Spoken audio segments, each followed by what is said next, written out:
오늘 주신 말씀 히브리서 11장 15, 16절 말씀 합독하시겠습니다.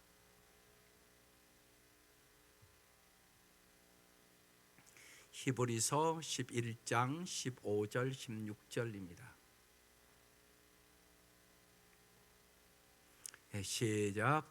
그들이 나온 바 본향을 생각하였더라면 돌아갈 기회가 있었으려니와 그들이 이제는 더 나은 본향을 사모하니 곧 하늘에 있는 것이라. 이러므로 하나님이 그들의 하나님이라 일컬음 받으심을 부끄러워하지 아니하시고 그들을 위하여 한 성을 예비하셨느니라. 아멘. 오늘 천국 이사 준비에 천국에 대해서 다른 때보다 조금 더 설교가 길을 텐데 잘 집중해서 들어주시면 고맙겠습니다. 오늘 새벽에 기도하며 그런 생각이 들었습니다. 이번 주부터 이제 아들이 담임 목회를 시작합니다. 저는 이제 목회가 뭔가를 알으니까 마음이 새벽에 짠했습니다.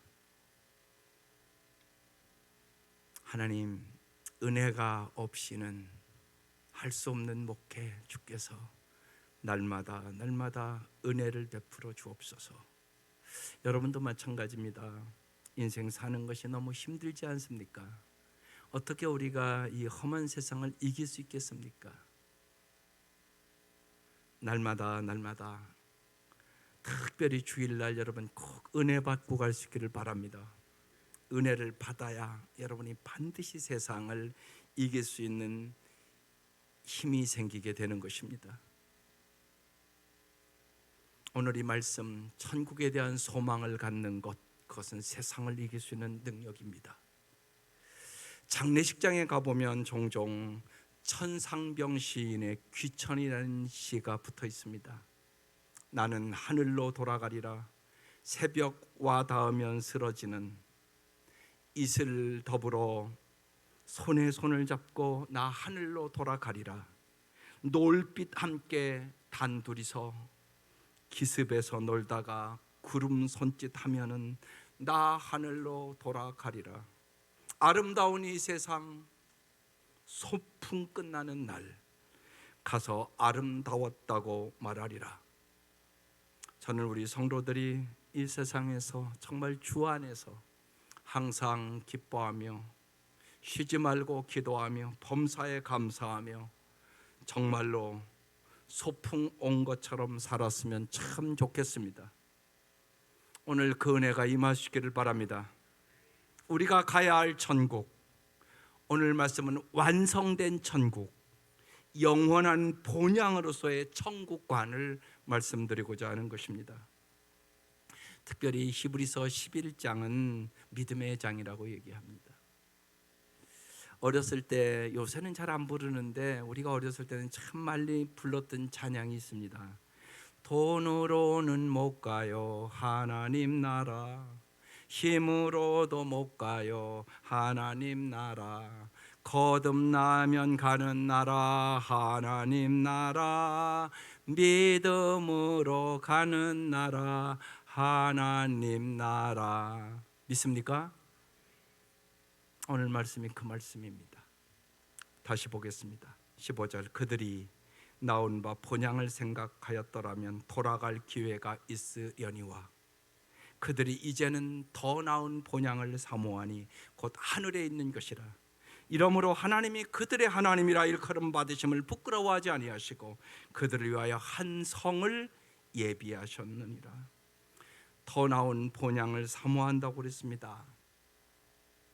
성도는 고향보다 더 좋은 곳 천국 본향을 사모해야 합니다.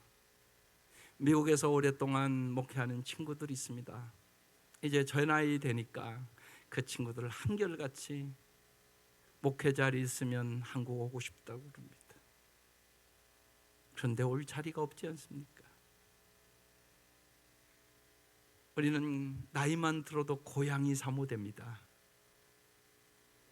천국의 본향을 우리는 사모하고 살아가는 성도들입니다. 하나님이 예비한 성, 이 성이 준비되어 있다는 것입니다. 주일학교에서 한 전도사님이 아이들에게 물었습니다. 천국은 어떻게 가죠? 정답은 예수를 믿음으로 가요입니다. 그런데 아이가 뭐라고 대답했을까요? 죽어야 가지요. 그랬습니다. 여러분, 혹시나 여러분 마음속에 죽음에 대한 두려움이 있습니까? 성경은 우리에게 언제나 위로의 말씀을 주십니다. 시편 116편 15절에 이렇게 써 있습니다. 성도의 죽는 것을 여호와께서 귀중히 보시는도다. 우리가 죽음의 강을 건너 영원한 천국에 갑니다. 잘 천국을 알면 여러분 죽음이 두렵지 않습니다. 영국의 한 철학 교수는 천국은 잘 아는 분, 예수님이 살고 계시는 잘 모르는 나라라, 이렇게 얘기를 했습니다. 이 시간을 통하여 그래서 우리는 성경이 말씀하시는 천국을 분명히 확실하게 알고 믿으셔야 하는 것입니다. 이 시간 믿어지는 역사가 있기를 바랍니다. 천국은 어떤 곳인가? 첫 번째, 천국은 상태이며 장소입니다. 죽음을 두려워하고 있는 제자들에게 예수님이 요한복음 14장에 이렇게 말씀하십니다. 내 아버지 집에 거할 곳이 많도다. 그렇지 않으면 너희에게 일렀으리라. 내가 너희를 위하여 거처를 예비하러 간다고 말씀하십니다. 천국은 우리의 영원한 집임을 믿습니다. 매일 천국에 갈 그날은 우리에게 가까워오고 있는 것입니다. 그래서 주보 앞면에 제임스 패커가 날마다 고백했던 글을 써놨습니다. 우리는 날마다 천국을 향하여 한 걸음 더 가까이 분명히 가고 있는 것입니다. 이 천국에 대해 이제 많은 분들이 얘기하는데 천국의 상태를 더 강조하는 사람이 많고 또 천국의 장소를 강조하는 사람도 있습니다. 제가 어렸을 때는, 그때가 어려웠을 때니까 천국의 장소를 많이 강조했습니다. 죽으면 천국 간다.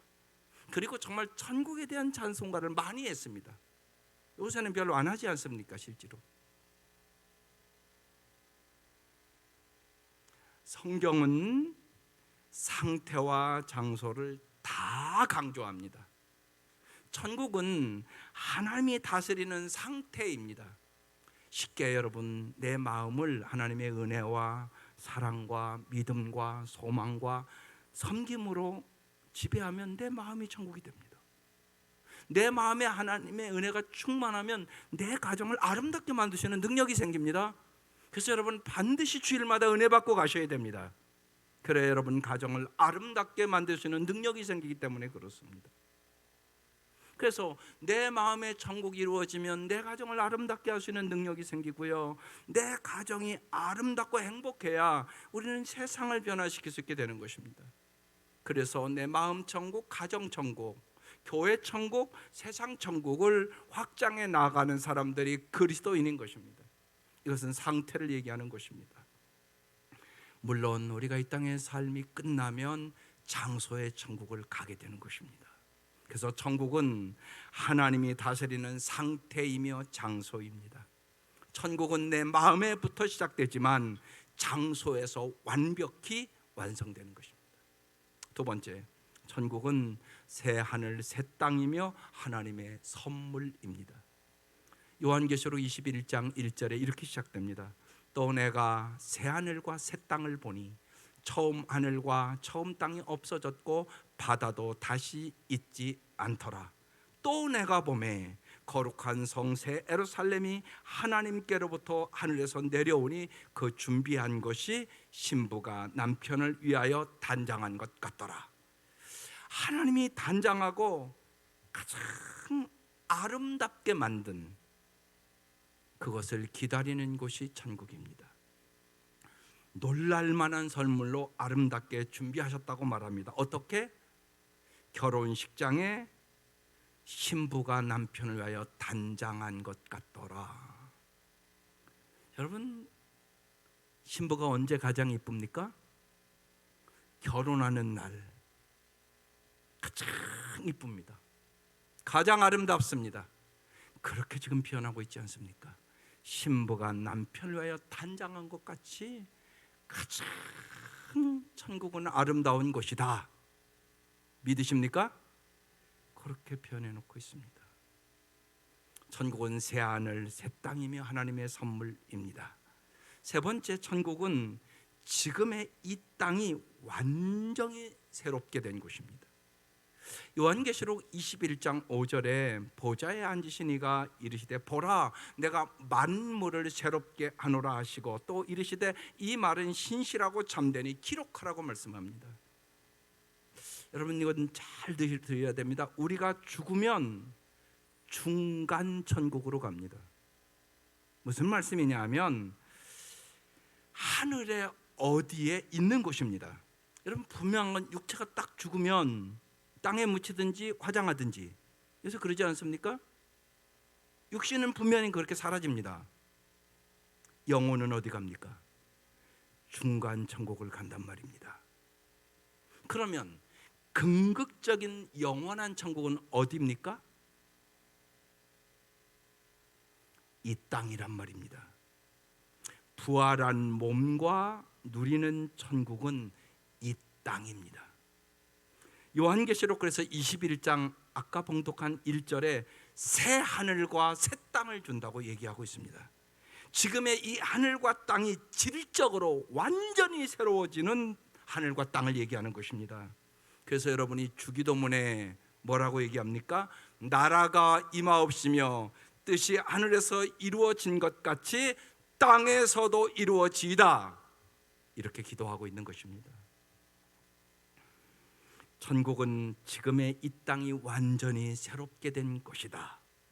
네 번째, 천국은 이 땅에 모든 속된 것, 나쁜 것은 다 사라지고요. 이 땅의 모든 영광과 존귀, 좋은 것이 다 보존되는 곳이 천국입니다.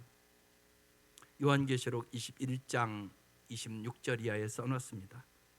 사람들이 만국의 영광과 존귀를 가지고 그리로 들어가겠고 무엇이든지 속된 것이나 가증한 일 또는 거짓말하는 자는 결코 그리로 들어가지 못하되 오직 어린 양의 생명책에 기록된 자들만 들어가리라. 여러분 잘 보십시오. 이 땅의 아름다운 것은 천국에 다 있습니다. 진선미가 다 있단 말입니다. 또한 여기 말씀을 보면 거짓, 가증한 일, 사기, 불의 이러한 것은 천국에 없습니다. 그러면 여러분 옆 사람과 한번 인사를 해야 될 것 같아요. 그럼 갈만하네요. 시작. 그렇지 않습니까?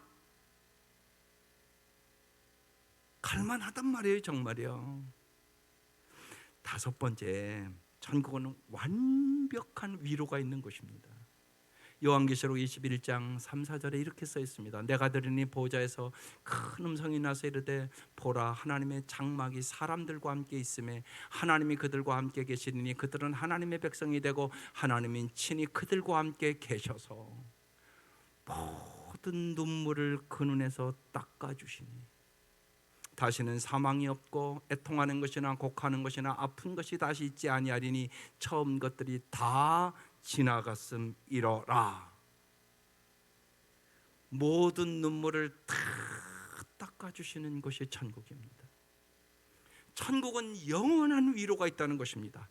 완벽한 위로가 있다는 것입니다.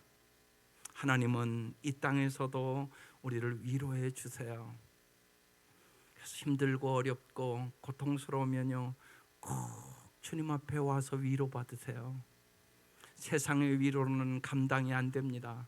그래서요 여러분 사랑장은 고린도전서 13장 알지요? 위로장은 어딜까요? 그것도 잘 아셔야 되는데요. 고린도후서 1장이 위로장이에요. 고린도후서 1장 3절이야 이렇게 말합니다. 찬송하리로다 그는 우리 주 예수 그리스도의 하나님이시요 자비의 아버지시요 모든 위로의 하나님이시며 우리의 모든 환난 중에서 우리를 위로하사 우리로 하여금 하나님께 받는 위로로서 모든 환난 중에 있는 자들을 능히 위로하게 하시는 이시로다. 여러분, 오직 주님만이 여러분을 진짜 알고 위로해 주시는 분임을 믿을 수 있기를 바라요. 천국은 그래서 완벽한 위로가 기다리는 곳입니다. 여섯 번째, 천국은 긍극적인 안식의 장소입니다. 요한계시록 14장 13절에 내가 또 들으니 하늘에서 음성이 나서 이르되 기록하라. 지금 이후로 주 안에서 죽는 자들은 복이 있도다 하시매 성령이 이르시되 그러하다. 그들이 수고를 그치고 쉬리니 이는 그들의 행한 일이 따름이라 하시더라. 이렇게 말씀하셨습니다. 이 땅은 여러분 수고의 연속이에요. 그래서 우리가 계속적으로 수고하고 무거운 짐진 자들아 다 내게로 오란 찬송을 계속 부르는 것이에요. 자식들 시집장가 보내면 다 끝날 줄 알죠. 젊을 때는 그랬을 것이에요. 시집장가 보니까 다 끝나던가요? 끝나지 않아요. 자식들 때문에, 손주들 때문에 끊임없이 수고가 그치지 않습니다. 이 땅의 삶은 끊임없는 수고하고 무거운 짐을 지고 살아가는 것이에요. 왜 예수가 중요하냐? 예수를 아는 사람은 그분과 함께 지는 거고, 예수를 모르는 사람은 혼자 뒤뚱거리다가 결국은 넘어지고 쓰러지는 것입니다. 그 차이가 있을 뿐이에요. 그래서 예수 믿는 게 복이 되는 것입니다. 요새 우리는 히브리서를 나눕니다. 히브리서 4장 10절이야 이렇게 말합니다. 이미 그의 안식에 들어간 자는 하나님이 자기 일을 쉬심과 같이 그도 자기 일을 쉬느니라. 그러므로 우리가 저 안식에 들어가기를 힘쓸지니 이는 누구든지 저 순종하지 아니하는 본에 빠지지 않게 하려 함이라. 여러분, 이 땅에서 안식을 연습하는 거야. 여러분, 우리가 왜 주일을 지키세요? 그럼 이거 엄청나게 중요한 거예요. 주일날 성경은 일하지 말라고 얘기해요. 안식을 경험하라고 얘기하는 거예요. 그런데 여러분, 우리 한국 성도들은 안식일을 잘 안 지켜요. 쉬운 얘기는 뭐냐? 1시간 예배 드리면 내가 안식일을 지켰다고 생각을 해요. 성경 얘기입니까 그게? 성경이 그렇게 얘기를 하지 않아요. 성경에는 일하지 말라고 얘기하잖아요. 근데 1시간 예배 드리고 다 가서 일하고 막 그래요. 유대인들은 그렇게 지키는 법이 없습니다. 안식일을 철저히 지킵니다. 일하지 않습니다. 안식년도 지킵니다. 희년도 지킵니다. 우리는 영원한 안식을 얻기 위해서 천국 갑니다. 안식일 전에 유대인들은 다 미리 음식도 다 준비합니다.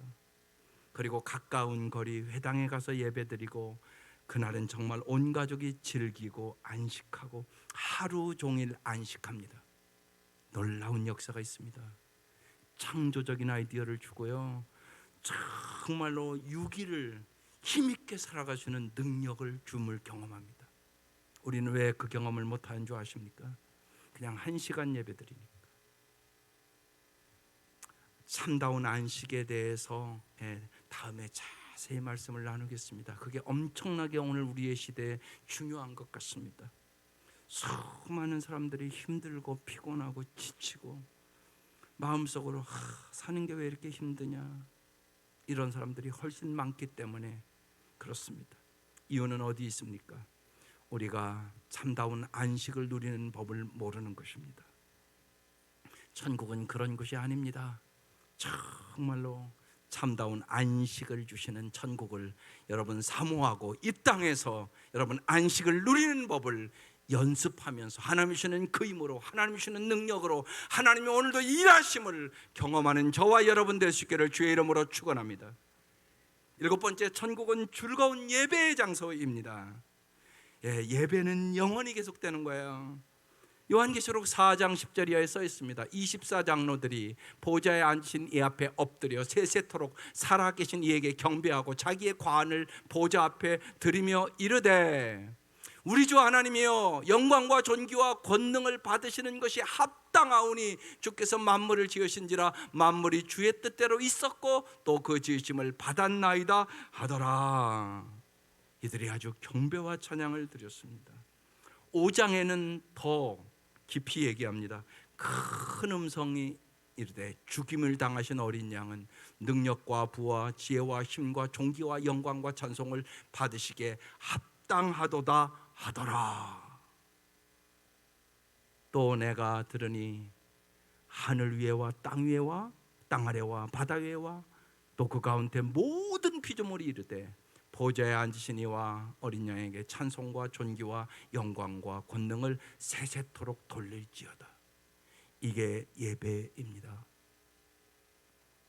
천국은 하나님의 창조와 신비와 구원의 신비를 영원히 찬양하며 예배하는 곳입니다. 이곳에서 우리는 예배 연습을 잘 하셔야 합니다. 예배는 보러 오는 것이 아닙니다.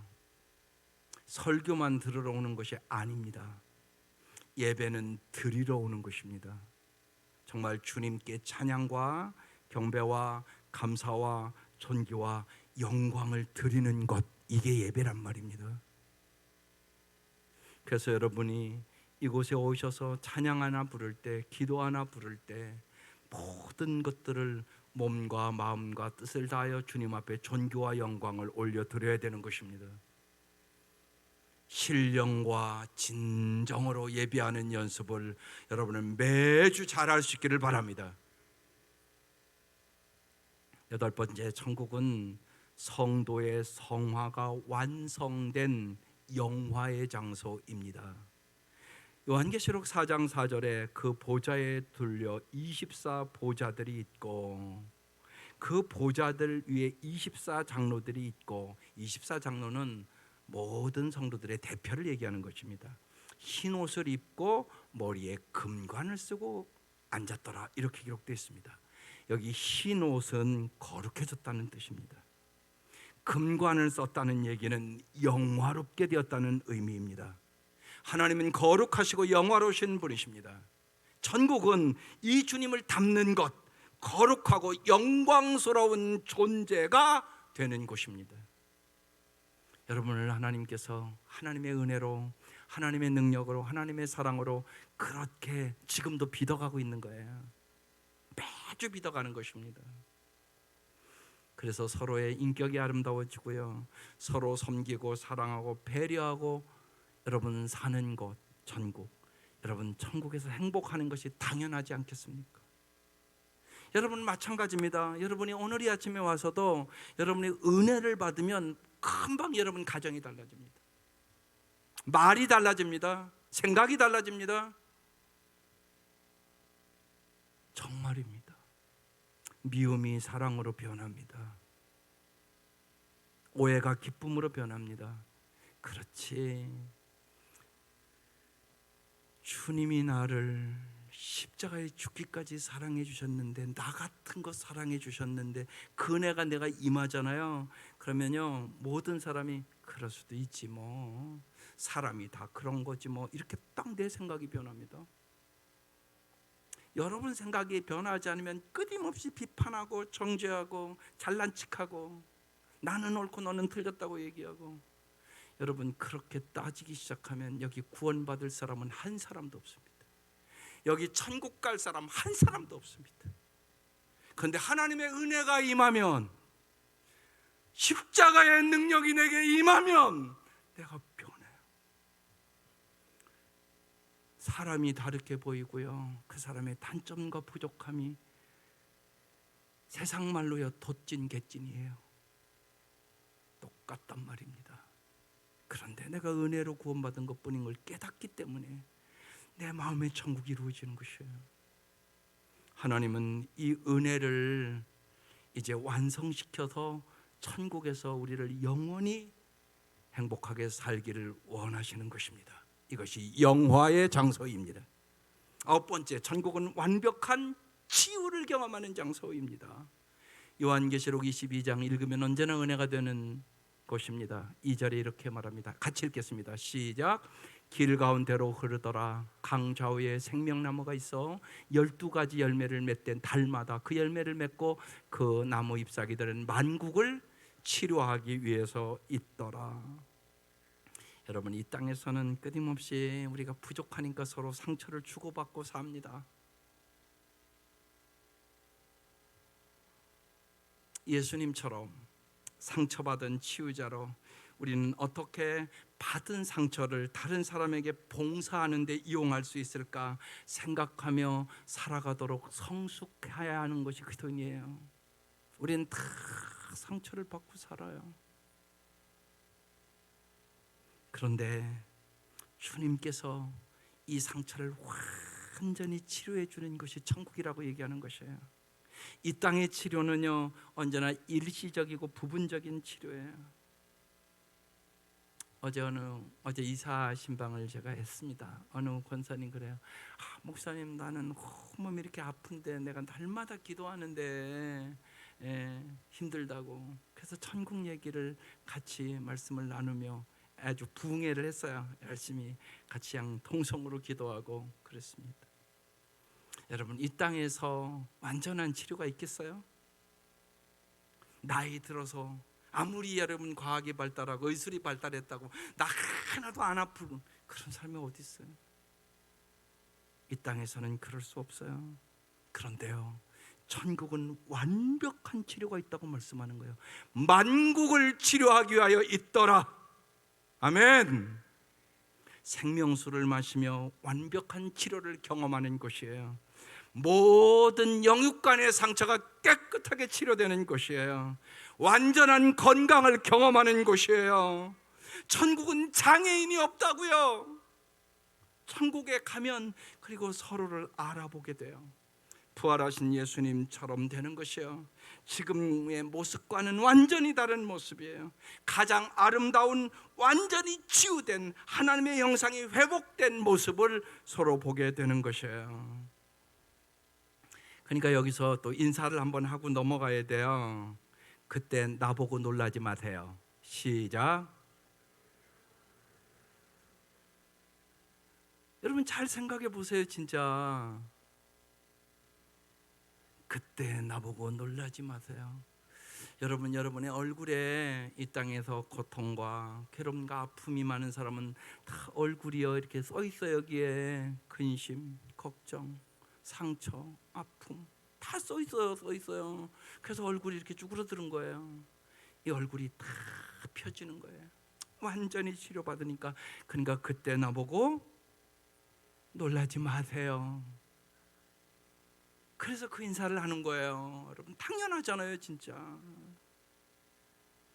이 은혜가 있음을 진짜 믿을 수 있기를 바라요. 마지막으로요, 천국은 성도들이 세세토록 왕노릇하는 곳이에요. 22장 계시록 5절에 써놨어요. 다시 밤이 없겠고 등불과 햇빛이 쓸데없으니 이는 주 하나님이 그들에게 비추심이라 그들이 세세토록 왕노릇하리로다. 천국에 가면 여러분 뭐 한다고요? 왕노릇한다고 써 있어요. 그럼 여자들은 왕비 되겠네요? 왜 아멘을 안 하실까? 그럼 제가 여기서 의문이 생겼어요. 왕노릇은 어떻게 하는 걸까? 하나님, 왕노릇은 어떻게 하는 건가 좀 성경적으로 가르쳐 주세요. 그랬더니 딱 생각나는 말씀이 누가복음 19장 말씀이었어요. 거기 보면 예수님이요, 천국을 비유로 말씀하시는데 문화 비유를 통해서 말씀하세요. 그러면서 이렇게 말씀해요. 이제 왕으로 왔는데 묻는 거예요. 왕이 그 첫째가 나와 이르되 주인이여 당신의 한 문화로 10문화를 남겼나이다. 이렇게 대답을 해요. 그러니까 이제 그 다음 이제 주인이 이르되 잘하였도다 착한 종이여 내가 지극히 작은 것에 충성하였으니 10고을 권세를 차지하라. 이렇게 말씀을 하세요. 두 번째 와서 이렇게 얘기해요. 주인이여 당신이 한 문화를 맡겼는데 내가 5문화를 만들었습니다. 그러니까 주인이 이렇게 얘기해요. 너도 5고을을 차지하라. 이렇게 얘기해요. 여러분 잘 보세요.